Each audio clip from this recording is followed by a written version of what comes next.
बहुत बड़ा हिस्सा है, यूरोप के कई सारे मुल्क हैं जहां पे आप पता चलेगा कि 80% लोग नास्तिक हैं। वो खुशहाल देश हैं। और जो देश जितने ज्यादा धार्मिक है, इतने कट्टर धार्मिक, उतनी बदहाली में रह रहे हैं। दूसरी बात यह है कि विज्ञान की दुकान की बात चल रही थी, विज्ञान की दुकान के बदौलत ही हम गुफाओं से निकल के आज यहां पहुंच पाए।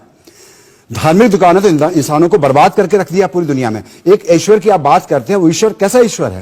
ये थानेदार की तरह है, उसके हम हाथ जोड़े, गिड़गिड़ाए, रोज उसकी तारीफ करें, 4 दिन नहीं तारीफ करें तो नाराज हो जाएगा, हमारा सत्यानाश कर देगा। ऐसा कैसा ईश्वर है ये कि जिसको रिश्वत चाहिए, जिसको हमारा भला करने की रिश्वत चाहिए, प्रसाद चढ़ाना है, पूजा करनी, अपने बाल कटवा देने, किसी को अपने हाथ कटवा देने, किसी को खतना करवा लेना, कैसा ईश्वर है ये उसको खुश करने के लिए? तो ये जो बेचारे मिट्टी के जिनको हमने बनाया, क्या कहते हैं, मिट्टी से बनाया है इनको। और ये मिट्टी से बनाया, एक बनाया था उसने, कहते हैं कि एक शैतान को बनाया था जिसको आग से बनाया था, उसने सारी दुनिया, कहते हैं कि सारी दुनिया को बिगाड़ दिया।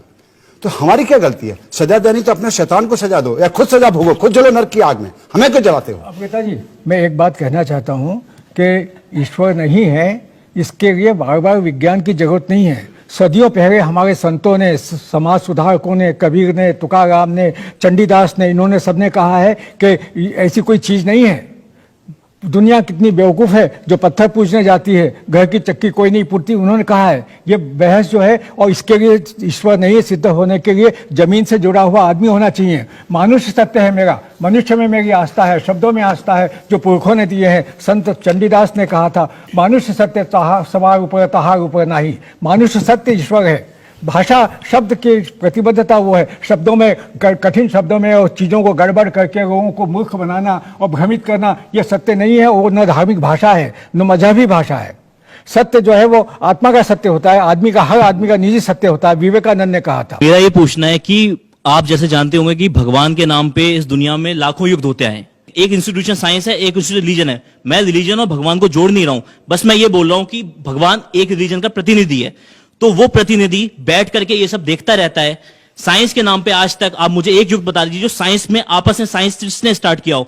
रिलीजन के जो गुरु हैं, जो भगवान हैं, उनकी वजह से आज दुनिया को इतना नुकसान उठाना पड़ रहा है। चारों तरफ इतने ज्यादा हमारे आतंकवादी हमले हो रहे हैं। अभी रिसेंटली हैदराबाद में बम ब्लास्ट हुआ है। ये सब क्या है? ये सब हमारे को धर्म का देन है। और धर्म किसके लिए? ईश्वर के लिए। उस ईश्वर के लिए ये सब हो रहा है। और वो आंखें बंद करके वहां सत्ता में बैठा हुआ देख रहा है कि 6000 साल बाद कलयुग खत्म होगा, फिर वो सजा देगा। और आज यहां लोग मर रहे हैं, उनको बचाने कौन आएगा? कि अगर हम बायस्ड स्टडी करना चाहें, आंखें बंद करके करना चाहें, तो फिर हमें धर्म के अंदर कुछ भी बुरा दिखाई नहीं देगा, जैसे ज्यादातर लाखों करोड़ों लोगों को नहीं दिखाई देता है। लेकिन हर धर्म के अंदर नफरत, घृणा उतनी ही मौजूद है, वरना मैं अपना धर्म मानूंगा ही नहीं। मैं अपने धर्म को बेहतर समझता हूं दूसरे से, तभी मैं अपना धर्म मानता हूं। दूसरी बात यह है कि धर्म के अंदर हमेशा का सच मौजूद होता है, जो सड़ा गला बदबूदार हो जाता है टाइम के पास होने की वजह से।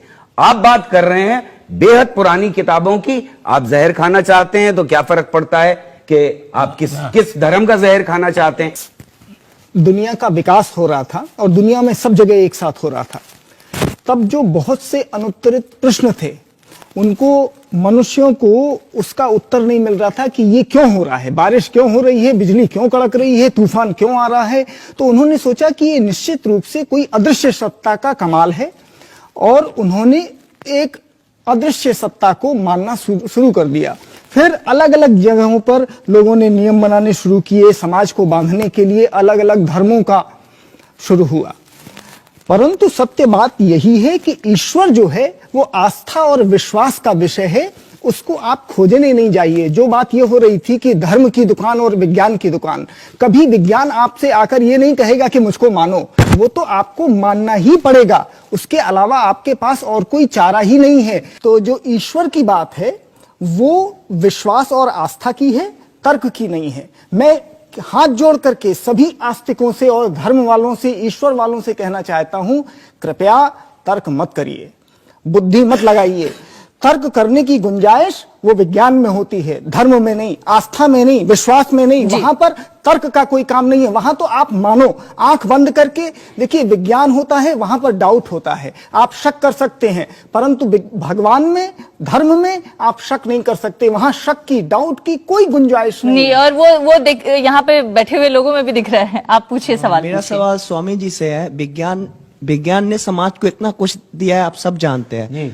लेकिन भगवान ने हमें दिया क्या है? भगवान ने हमें समय बर्बाद और पैसे बर्बाद करने के सिवा दिया क्या है? मेरा सवाल आपसे है, अगर कोई मरता है, कोई बीमार होता है, उसमें विज्ञान क्यों बचाता है? भगवान क्यों नहीं बचाता है उसे? अगर कोई पापी पाप करता है, उसमें उस समय भगवान कहाँ है? जैसे जैसे विज्ञान आया, आपके जीवन में तरक्की आई। जब आप पुरातन पंथ के जमाने से लेके आज तक जो आगे बढ़े हैं, यहाँ तक जो पहुंचे हैं, ये विज्ञान की ही बदौलत है। और शायद अगर आप विज्ञान में इतना ही भरोसा और आस्था रखेंगे तो आने वाले दिनों में आपका जीवन और आगे जा सकता है।